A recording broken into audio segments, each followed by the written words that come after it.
എല്ലാവർക്കും വന്ദനം. മനോഹരമായ പ്രഭാതത്തിനായി ദൈവത്തിന് സ്തോത്രം. നമ്മൾ റോമാലേഖനത്തിൽ നിന്ന് തുടർമാനമായി നാളുകളായി ചിന്തിക്കുകയാണ്. ഓരോ ദിവസം കഴിയുന്തോറും ദൈവവചനം നമ്മൾ വായിക്കുമ്പോൾ, ധ്യാനിക്കുമ്പോൾ നമ്മുടെ ഉള്ളം കത്തിക്കൊണ്ടിരിക്കുകയാണ്. എമ്മൂസിലേക്ക് പോയ ശിഷ്യന്മാർ ദൈവവചനം സാക്ഷാൽ വചനവാദ കർത്താവിൽ നിന്ന് കേട്ടപ്പോൾ അവരുടെ ഉള്ളം കത്തിയതുപോലെ ഇന്നും വചനം നമ്മെ കത്തിക്കുകയാണ്. കർത്താവിൽ നമുക്ക് വീണ്ടും വിശ്വസിക്കാം. ഞാനിങ്ങനെ വായിച്ചിട്ടുണ്ട്, അതായത് തെറ്റായ ആൾക്കാർ നമ്മിൽ നിന്ന് മാറിപ്പോകുമ്പോൾ, നമ്മിൽ നിന്ന് അകന്നു പോകുമ്പോൾ നമുക്കൊന്നും നഷ്ടപ്പെടാനില്ല. നമുക്ക് ഒരു വിഷമമുണ്ട്, ആരും നമ്മെ വിട്ടു പോകരുത്. എല്ലാവരും, നമ്മൾ ചെറുപ്പം മുതൽ കണ്ടവരെല്ലാം നമ്മുടെ കൂടെ നിൽക്കണം. അത് ഭയങ്കര ഒരു അപകടമാണ്. ചില വ്യക്തികൾ നമ്മുടെ ജീവിതത്തിൽ നിന്ന് മാറിപ്പോകുമ്പോഴാണ് നമുക്കൊരു ടേണിംഗ് പോയിന്റ് ഉണ്ടാകുന്നത്. പത്രോസിന്റെ കൂടെ ഉണ്ടായിരുന്ന വ്യക്തികൾ യേശുവുമായിട്ടുള്ള കണ്ടുമുട്ടലോടുകൂടി പത്രോസുമായിട്ടുള്ള ബന്ധത്തിൽ നിന്ന് മാറി. പിന്നെ പത്രോസിന്റെ ബന്ധം, അവന്റെ സഹോദരൻ അന്ത്രയോസുണ്ട്, ഇടിമക്കൾ യാക്കോബ്, യോഹന്നാൻ, ബർത്തിലോമായി, അങ്ങനെ കുറേ നല്ല ബന്ധങ്ങളിലേക്ക് പത്രോസ് വന്നില്ലേ. യേശുവുമായിട്ടുള്ള കണ്ടുമുട്ടലോടുകൂടി ഈ ഫേക്കായിട്ടുള്ള ബന്ധങ്ങളെല്ലാം ക്യാൻസലായി പോകും. അത് കർത്താവുമായിട്ട് അടുക്കുമ്പോൾ സംഭവിക്കുന്നതാണ്. എനിക്ക് ഒത്തിരി സങ്കടം ഉണ്ടായിട്ടുണ്ട്. എൻ്റെ കൂടെ പഠിച്ച് കളിച്ച് വളർന്ന ആൾക്കാരെല്ലാം എനിക്ക് നഷ്ടപ്പെട്ടു പോയി. പല ഗ്രൂപ്പിൽ പോലും എന്നെ അവർ ഉൾപ്പെടുത്തിയിട്ടില്ല. എന്തിന്? ഞങ്ങളുടെ കുടുംബ യൂണിറ്റുകളൊക്കെയുണ്ട്, കുടുംബ വാട്സാപ്പ് ഗ്രൂപ്പുകളൊക്കെയുണ്ട്. ഞാൻ അതിനകത്തൊന്നുമില്ല. കാരണം ആ ബന്ധങ്ങൾ ചിലപ്പോൾ എനിക്ക് ദോഷം ചെയ്യില്ലായിരിക്കും, എന്നാൽ എൻ്റെ വേഗത കുറയ്ക്കാം, എൻ്റെ അനുഗ്രഹത്തിൻ്റെ വേഗത കുറക്കാൻ, ദോഷമൊന്നും ചിലപ്പോൾ ചെയ്യാൻ കഴിയില്ലെങ്കിലും വേഗത കുറക്കാൻ കഴിയും. കാരണം അവരൊന്നും മോശക്കാരല്ല, നല്ല മനുഷ്യരൊക്കെ ഉണ്ട്. എന്നാൽ എൻ്റെ ലക്ഷ്യത്തിൻ്റെ, എൻ്റെ പൂർത്തീകരണത്തിൻ്റെ, എൻ്റെ ഭാവി പദ്ധതിയുടെ വേഗത കുറക്കാം, പലതും വൈകിപ്പിക്കാം. അപ്പോൾ ഫേക്കായിട്ടുള്ള, നമുക്ക് പറ്റാത്ത ബന്ധങ്ങൾ നമ്മെ വിട്ടു പോകുമ്പോൾ നമ്മൾ ഭാരപ്പെടണ്ട. അത് ദൈവഹിതമാണ്. ശിംശോന് ഫേക്കായിട്ടുള്ള ബന്ധങ്ങളുണ്ടായിരുന്നു. ദലീല, അവൾ ഫേക്കാണെന്നുള്ളതിൻ്റെ തെളിവാണ്, നിന്റെ ശക്തി എന്തിലാണ്? എനിക്കും അത് പ്രാപിക്കണം. അയ്യോ, നീ എത്ര ശക്തനാണ്, എനിക്കും കൂടി അത് പകർന്നു തരുമോ എന്നല്ല അവൾ ചോദിച്ചത്. വേണമെങ്കിൽ അവൾക്കും ആ ശക്തിയിലേക്ക് വരാമായിരുന്നു. ഞാൻ മാറ്റി ചിന്തിക്കുകയാണ്. ദലീലേക്ക് വേണമെങ്കിൽ, ഓ, നിന്റെ ദൈവം എത്ര നല്ല ദൈവമാണ്. നവോമിയുടെ കൂടെ നടന്ന രൂത്ത് ചിന്തിച്ചതുപോലെ, നീ പോകുന്നിടത്ത് ഞാനും പോരും, നീ പാർക്കുന്നിടത്ത് ഞാനും പാർക്കും, നീ മരിക്കുന്നിടത്ത് ഞാനും മരിക്കും. നിന്റെ ദൈവം എൻ്റെ ദൈവം. മരണം കൊണ്ടല്ലാതെ നമ്മെ തമ്മിൽ വേർപിരിക്കാൻ കഴിയില്ല എന്ന് അവൾ പറഞ്ഞിരുന്നെങ്കിൽ ഭയങ്കരമായ മാറ്റങ്ങൾ, രാഹബിനെ പോലെയൊക്കെ, രൂത്തിനെ പോലെ ഒക്കെ ഭയങ്കരമായ ഇമ്പാക്റ്റ് അവൾ ഉണ്ടാക്കുമായിരുന്നു. അവൾ ചോദിച്ചു, നിന്റെ ശക്തിയുടെ രഹസ്യം എന്താണ്? എനിക്കെങ്ങനെ പ്രാപിക്കാം എന്നല്ല അവൾ ചോദിച്ചത്. നിന്റെ ശക്തിയുടെ രഹസ്യം എന്താണ്? എങ്ങനെ നിന്നെ ശക്തിയില്ലാത്തവനാക്കി മാറ്റാം? അപ്പൊ ഫേക്കായിട്ടുള്ള ആൾക്കാരെ എങ്ങനെ അറിയാം? നമ്മുടെ ശക്തിയെ ഇല്ലാതെയാക്കുക, എങ്ങനെ നമ്മെ ഒതുക്കുക, എങ്ങനെ നമ്മെ ഈ അനുഭവത്തിൽ നിന്ന് പുറത്ത് കളയുക. അപ്പൊ ഈ ഫേക്കായിട്ടുള്ള സ്നേഹബന്ധം, പ്രേമബന്ധം, ഇതിലൊക്കെ പല പെമ്പിള്ളേരും, നല്ല ദൈവകൃപയുള്ള പെമ്പിള്ളേർ പോയി ചാടിയിട്ടുണ്ട്. അവർ പറഞ്ഞു കുഴപ്പമൊന്നുമില്ല, ഭയങ്കര സ്നേഹമാണെന്നാണ് പറയുന്നത്, ഭയങ്കര കെയറിങ് ആണ്. ആ കെയറിങ് 1 കൊല്ലത്തിൽ കൂടുതൽ, പോട്ടെ 6 മാസത്തിൽ കൂടുതൽ നിൽക്കത്തില്ല. നിനക്ക് പെട്ടെന്ന് മനസ്സിലാവും.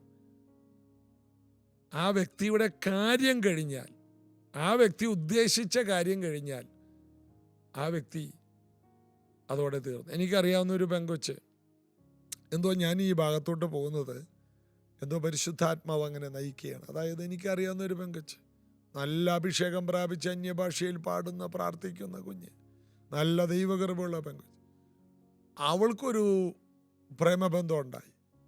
അവൻ ഭയങ്കര കരുതലാണ്, ഭയങ്കര കരുതൽ, ഭയങ്കര പ്രാർത്ഥന, ഭയങ്കര വിഷമം, ഭയങ്കരമായ കണക്ഷൻ. അവളോട് ഞാൻ പോലും സംസാരിച്ചു. അവളുടെ വീട്ടുകാർ പറഞ്ഞിട്ട്, മോളെ വേണ്ട, എവിടെ, എനിക്കത് തന്നെ മതി. അവസാനം കല്യാണം കഴിഞ്ഞു. ഇന്ന് ആ കുഞ്ഞ് അനുഭവിക്കുന്ന കഷ്ടപ്പാട് അതിഭയങ്കരമാണ്. തൊടുപുഴയിൽ നടന്നൊരു ചരിത്രം.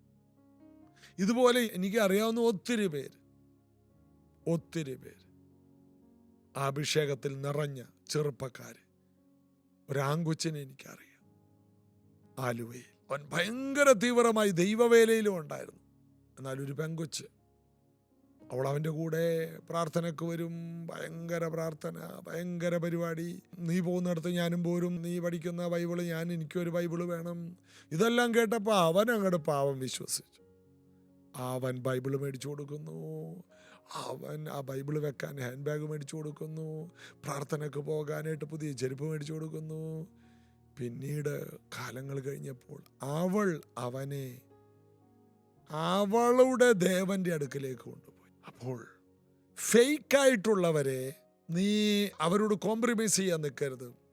നീ ദാനിയേലിനെ പോലെ നിൽക്കണം, നീ ജോസഫിനെ പോലെ നിൽക്കണം.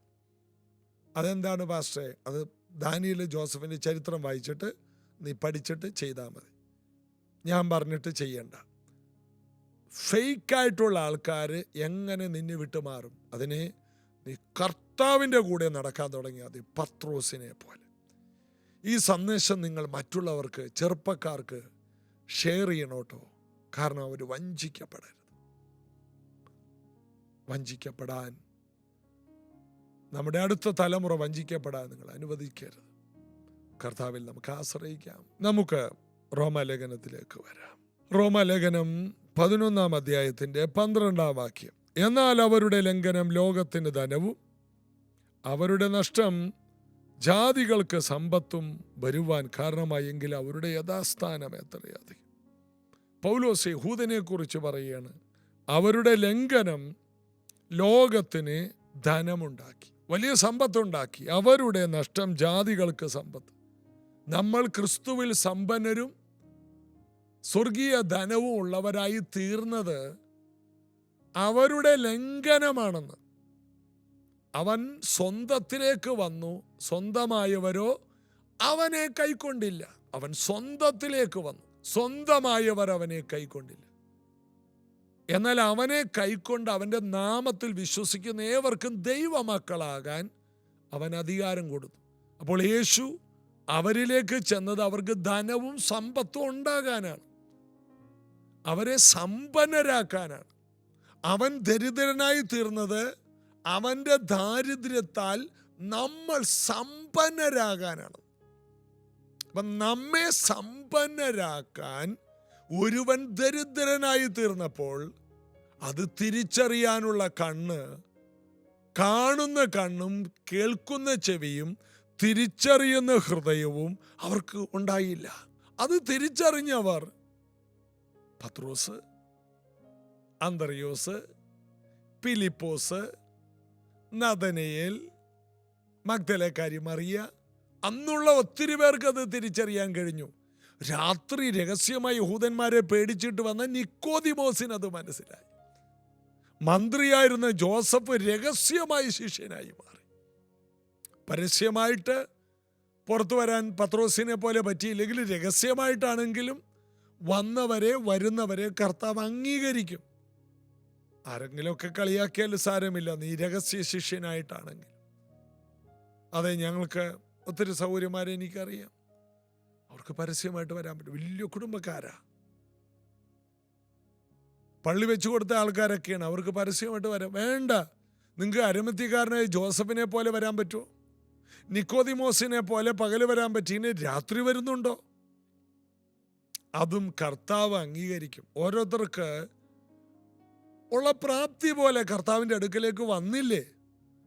ഒരിക്കലും വരാതിരിക്കുന്നതിനേക്കാൾ എങ്ങനെയെങ്കിലും നിങ്ങൾക്ക് വരാൻ പറ്റുന്നുണ്ടോ? വീട്ടുകാരെ അറിയാതെ ഒളിച്ചും പാത്തും ഉപവാസ പ്രാർത്ഥനയ്ക്ക് വന്നിട്ട് ഞായറാഴ്ച മറ്റേ സ്ഥലത്ത് പോകുന്നവരില്ലേ?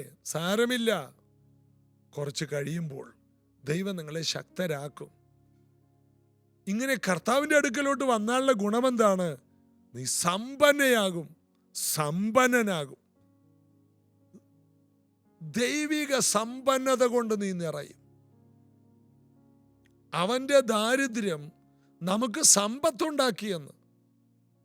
സമ്പന്നനായവൻ, യഹൂദന്മാരുടെ രാജാവായി പിറന്നവൻ എവിടെ? അവന്റെ നക്ഷത്രം ഞങ്ങൾ കിഴക്ക് കണ്ടിട്ട് അവനെ ആരാധിക്കാൻ ഞങ്ങൾ വന്നെന്ന് ഹേരോദ രാജാവിന്റെ കൊട്ടാരത്തിൽ കയറി 3 രാജാക്കന്മാരാണ് പറഞ്ഞത്. അവർ ജ്ഞാനികൾ മാത്രമല്ല, രാജാക്കന്മാരാണ്. അവരൊട്ടകപ്പുറത്ത് കൊണ്ടുവന്നത് പൊന്ന്, മൂര്, കുന്തിരിക്കം. പൊന്ന് യേശുവിൻ്റെ രാജത്വത്തെ കാണിക്കും, കുന്തിരിക്കം അവൻ്റെ പൗരോഹിത്യത്തെ കാണിക്കും. ഇങ്ങനെ അവർ കൊണ്ടുവന്ന കാഴ്ചകൾ പൊന്നുമൂര് കുന്തിരിക്കം മാത്രമാണോ? അല്ല. അത് മാത്രമല്ല, അവരൊത്തിരി സാധനങ്ങൾ കൊണ്ടുവന്നു. വാസ്തവത്തിൽ യേശു പുൽത്തൊട്ടിയിൽ ജനിച്ചു, പശുത്തൊട്ടിയിൽ കിടത്തി, ജനിക്കാനിടമില്ലായിരുന്നു എന്നൊക്കെയാണെങ്കിലും യേശു ജനിച്ചു കഴിഞ്ഞപ്പോൾ ആശാരിപ്പണിക്കാരൻ്റെ വീട്ടിൽ സമ്പത്ത് വന്നു. യേശു കുഞ്ഞിനെ വളർത്താനുള്ളതൊന്നും ജോസഫ് ആശാരിപ്പണി ചെയ്തിട്ട് കഷ്ടപ്പെടണ്ട. യേശു വീട്ടിൽ ജനിച്ചിട്ടുണ്ടെങ്കിൽ ജോസഫേ, മറിയേ, നിന്റെ വീട് സമ്പന്നത കൊണ്ട് നിറയും. അടുത്ത മക്കളെ പഠിപ്പിക്കാനും വളർത്താനുമുള്ള കാശും കൂടി യേശു വന്നതോടുകൂടി ആ വീട്ടിലോട്ട് വന്ന് കയറിയെന്ന്. ശമൂവേൽ ജനിച്ചു. ഹന്ന പ്രാർത്ഥിച്ചിട്ട് പറഞ്ഞു, കർത്താവ് നീ ഒരു ആൺകുട്ടിയെ തന്നാൽ ഞാൻ നിനക്ക് തരാം. എന്നിട്ട് ഹന്നക്ക് വല്ല കുറവുണ്ടായോ? ശമൂവേലിൻ്റെ മാന്യതയിലാണ് അടുത്ത കുഞ്ഞുങ്ങൾ പോലും വളർന്നത്. ഇതുപോലെ തന്നെ യേശു കുഞ്ഞ് ജനിച്ചപ്പോൾ വന്ന പൈസക്ക് കുറവൊന്നുമല്ല. പിന്നീട് ഹേരോദാവ് 2 വയസ്സിന് താഴെയുള്ള കുഞ്ഞുങ്ങളെ കൊല്ലാൻ ശ്രമിച്ചപ്പോൾ അന്യരാജ്യത്ത്, വിദേശ രാജ്യത്ത് പോയി വളരാൻ, കുഞ്ഞിനെ വളർത്താനുള്ള കാശ് പോലും ഇതാ കിഴക്ക് നിന്ന് വന്ന രാജാക്കന്മാരുടെ കയ്യിൽ ദൈവം കൊടുത്തുവിട്ടവനാണ്. അതായത് യേശു നിന്റെ ജീവിതത്തിലോട്ട് വന്നാൽ നീ പട്ടിണി കിടന്ന് ചാകത്തില്ലെന്ന്. യേശു നിന്റെ വീട്ടിലോട്ട് വന്നാൽ അതോടെ നിന്റെ വീട്ടിനകത്ത്, ജോസഫേ, മറിയേ, സമ്പത്ത് വരും. അല്ലാതെ നീ കുത്തുപാള എടുത്തു കർത്താവ് എൻ്റെ ഉദരത്തിൽ വന്ന അന്ന് മുതൽ അനുഭവിക്കുന്ന കഷ്ടപ്പാടാണെന്നൊന്നും മറിയ കൊച്ചമ്മ പറയേണ്ടി വന്നില്ല. മാത്രമല്ല, ക്രൂശിൽ അമ്മ കിടക്കുമ്പോൾ യേശു പറഞ്ഞു, യോഹന്നാനോട് പറഞ്ഞു, ഇതാ നിന്റെ അമ്മ. മറിയോട് പറഞ്ഞു, ഇതാ നിന്റെ മകൻ. എന്താണ്? ബാക്കി എല്ലാവരും രക്തസാക്ഷികളാകും. ഈ മോൻ മാത്രം, യോഹന്നാൻ മാത്രം രക്തസാക്ഷിയാകാനുള്ളതല്ല. നല്ല വയോവൃദ്ധനായി വെളിപ്പാട് പുസ്തകമൊക്കെ എഴുതാനുള്ള ആളാ. അതുകൊണ്ട് മറിയക്ക് എന്തോരം സുരക്ഷിതത്വം കിട്ടാൻ വഴിയുണ്ടോ അതെല്ലാം യേശു ക്രൂശിൽ കിടന്ന് തീർത്തു. എന്നിട്ടാ പറഞ്ഞത് സകലം നിവർത്തിയായെന്ന്. മാനവജാതിയുടെ രക്ഷ മാത്രമല്ല, ഇതാ കർത്താവിൻ്റെ ദാസി എന്ന് പറഞ്ഞ മറിയക്ക് പോലും വിടുതലായിരുന്നു. നമ്മുടെ കർത്താവ് ഒരാളുടെ വീട്ടിൽ വന്നാൽ ആ വ്യക്തി സുരക്ഷിതത്വമുള്ള വ്യക്തിയാണ്. നിന്റെ കുഞ്ഞിന് ഭാവിയുണ്ട്, നിനക്ക് ഭാവിയുണ്ട്. കർത്താവിനെ സേവിക്കാൻ ഇറങ്ങിയാൽ നിന്റെ വീട് ആടിമുടി മാറിപ്പോവും. വിശ്വസിക്കുക. സമ്പന്നത കൊണ്ട് നിറക്കാൻ കടന്നു വന്നവൻ്റെ കരം നിന്നോട് കൂടെയുണ്ട്. നിന്റെ സ്ഥിതി മാറും, നിന്റെ വസ്ത്രം, നിന്റെ ഭക്ഷണം, നിന്റെ ജീവിതം എല്ലാം അടിമുടി മാറും. നിനക്ക് ജീവിക്കാനുള്ളത് മുഴുവനും, ജീവനും ഭക്തിക്കും വേണ്ടതെല്ലാം യേശു വരുന്നതോടുകൂടി നിന്റെ വീട്ടിൽ വരും. യേശുവിനെ സ്വീകരിക്കുന്നത് ഒരു വിഡ്ഢിത്തരമല്ല, അതൊരു ഫേക്കല്ല. അതാണ് ജീവിതത്തിൻ്റെ വിജയം. ധനവും മാനവും പുരാതന സമ്പത്തും ഇരുട്ടിലെ നിക്ഷേപങ്ങളും മറവിടങ്ങളിലെ ഗുപ്തനിധികളും യെശയ്യാവ് 45 പറയുന്നത് പോലെ ദൈവം നിനക്ക് വേണ്ടി വെച്ചിട്ടുണ്ട്. യേശു വരുന്നതോടുകൂടി നിന്റെ വീട് ആടിമുടി മാറും. ഓബേദേദോമിൻ്റെ വീട്ടിൽ ദൈവത്തിൻ്റെ പെട്ടകം 3 മാസം ഇരുന്നപ്പോൾ സകലത്തിൽ മാറ്റമുണ്ടായിരുന്നെങ്കിൽ യേശു നിന്നിൽ വസിച്ചാൽ എന്തോരം മാറ്റമുണ്ട്. ഈ വെളിപ്പാടിൽ ജീവിക്കാൻ കർത്താവ് കൃപ തരട്ടെ. പ്രാർത്ഥിക്കാം. യേശുവിൻ്റെ നാമത്തിൽ ഈ വചനങ്ങൾ കേൾക്കുന്നവരുടെ ജീവിതത്തിൽ ആടിമുടി മാറ്റങ്ങളുണ്ടാകും.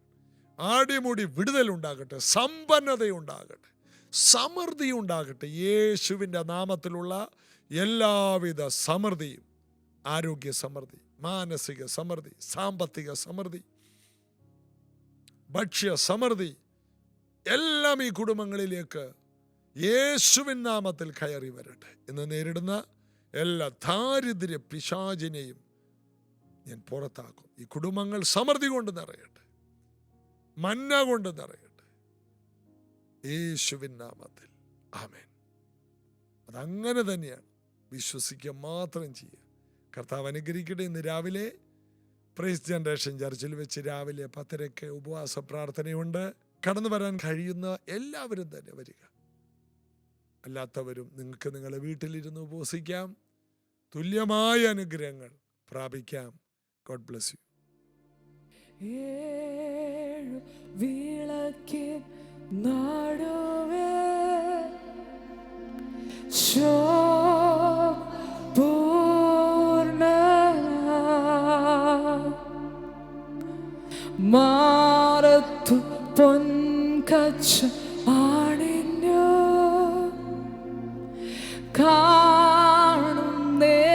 കാണുന്നേശുവേ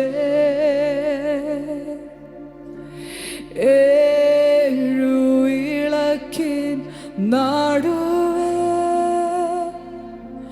ശോഭ പൂർണ്ണനാ മാറത്തു പൊൻകച്ചയാണിഞ്ഞു കാണുന്നേശുവേ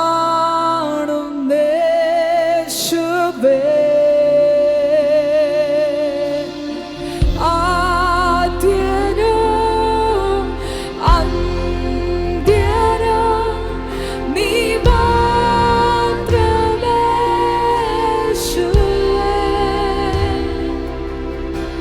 സ്തുതികൾക്കും പുകഴ്ചയ്ക്കും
ഇഷ്ടങ്ങളൊന്നുമേ എന്റെ ഇഷ്ടങ്ങൾ ഒന്നുമേ